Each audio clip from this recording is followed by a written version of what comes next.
Yeah. Mississippi, man. We're gonna talk about Mississippi. All right, so there's this band, Evil Army.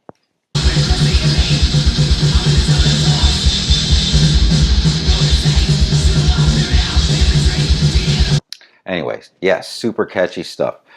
Why are we talking about Mississippi? I'll tell you what I know about Mississippi.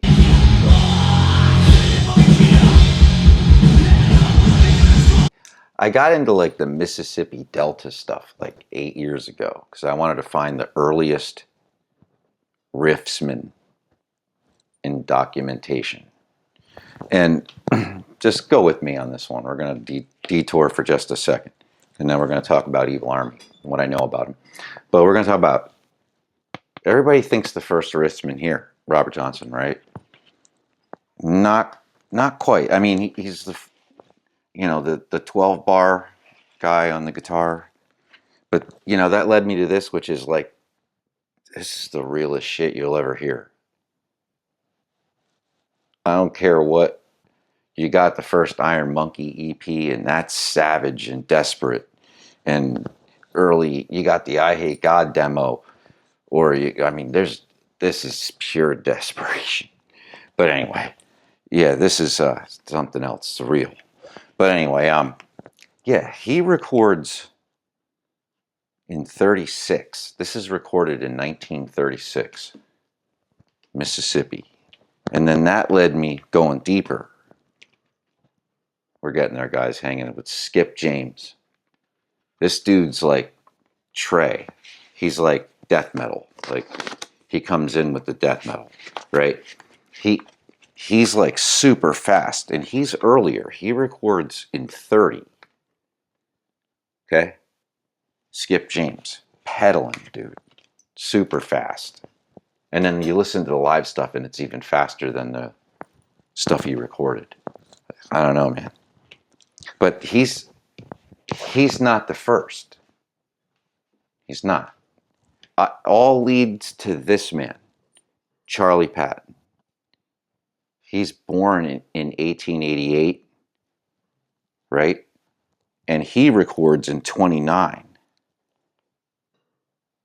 And this is like harsh, really harsh. But anyway, this is the first dude. I think this is the first riff. This man here. That's what please correct me. Anybody who's historian and falls upon this. I don't have my chest puffed out about this. I want to learn. Put comments in. But I think Charlie Patton,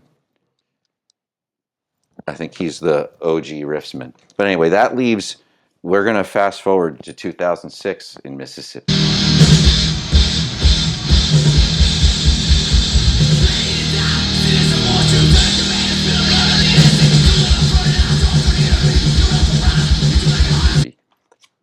Yeah, 2006. Now they're from Memphis, right? And at this time, I believe it's two brothers. This is really like fast thrash, but punk-induced. Early hardcore, Negative Approach. I heard him say Exploited. And kind of, I heard them say Kill 'Em All era Metallica. And I get that because of the kind of catchy punk-induced songwriting a little bit here. But this is super fast. It's two brothers. Rob Evil is like the main guy. You can't understand a damn thing that dude says. Nothing. He did an interview on Justin Horble's channel. The dude from Hell's Headbangers, J-Dog. I remember like a couple years ago or something. And it's hard to understand this dude. But the brother was the drummer. I don't know if he does. He doesn't do it anymore. Rob records everything himself. But I can't recommend this enough. Okay, so this is one of these records where you put it on and then you listen to it and it's real fast and all that stuff. And it kind of blows by. It's when you put it on the second time and you're like, holy shit, I must remember all this. There's something about his voice. I don't know what it is. It's the urgency. It's the authenticity. I don't know. But I always go back to this. I've had it for a year, I think, or so. This is like a re-release on Hell's Headbangers. And I don't know, man. This is one of the best, like, just random purchases I bought. I watched a live clip and they were really good and they had energy.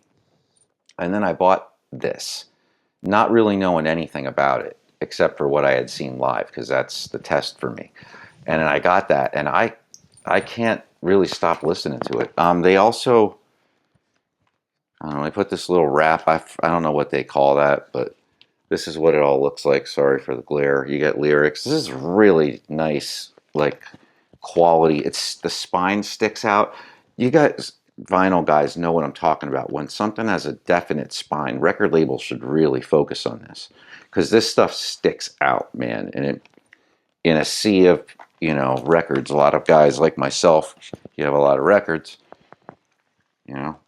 This is what the record looks like, and this is like army themed, like thrash punk.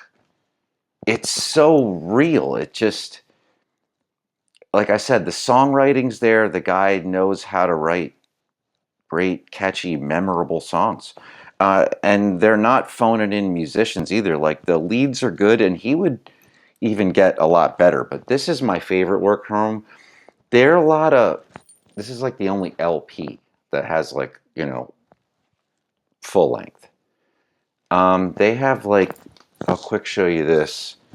This is all I have by him. I think the rest of it's like 7 inches and shit. But this, I think, just came out. I thought this was older, but I'm wrong. This just came out, like, I think last year in 2025, or it's a repress. But this is new. I don't know if it's still available. It's a little bit slower. Rob plays all the instruments on it. It still sounds like a band. He pulls it off. I don't know. There's no gimmicks with the recording of it. It just sounds like it's recorded real. I don't know. You guys know what I mean. The drums sound real. The energy is there. This still really catchy. My favorite song on this is Machine Gun Death. I love the song Machine Gun Death. On this one, as soon as you put it on, Edge of Destruction, Evil Army. Edge of Destruction, I think, is the intro, which kind of sounds like Metallica, Kill 'Em All era.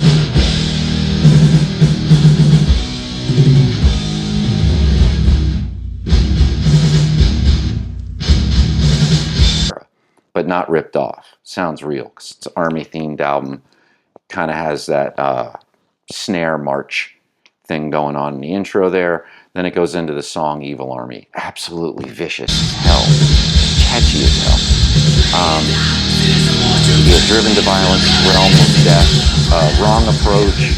Very negative approach. Type of influence, but done with taste. And Sergeant Says Kill, I think, is like what got them picked up. They were signed by Phil Anselmo sometime in the mid 2000s. I don't think they put this out, but whatever they put out isn't available. This stuff, to give you an idea, this stuff this band puts out is all gone. It's like really hard to get. I pulled the trigger early, no pun intended, with the Army theme, at the right time to get these LPs, and I'm glad I did, because I don't really listen to this kind of music, but I put this on a lot. It gets me souped up to play fast guitar, because the picking's really fast. I like to put it on and get my head up to that tempo. I know that sounds weird, but guitar players or drummers, you know what I'm talking about. So it's kind of like priming your head. But anyway, yeah, I can't recommend this band enough. If you like fast, actually, you know what? I don't even listen to this kind of music, so I recommend it anyway. I like soupy, heavy death metal, but and the new Fossilization. But Evil Army, yeah, just super catchy. I don't know, if you don't listen to that music, get it as a palate cleanse. Pull it up on Dig and check it out, and go back to it. Listen to it once, and then go back the next day and see if you don't remember a lot of stuff. I could be wrong, but that's how it worked for me. And then now it's one of my favorite records. So from Mississippi, from Charlie Patton, the earliest Riffsman, to Skip James, to Robert Johnson, to Rob Evil. All right, whatever. Thanks for watching.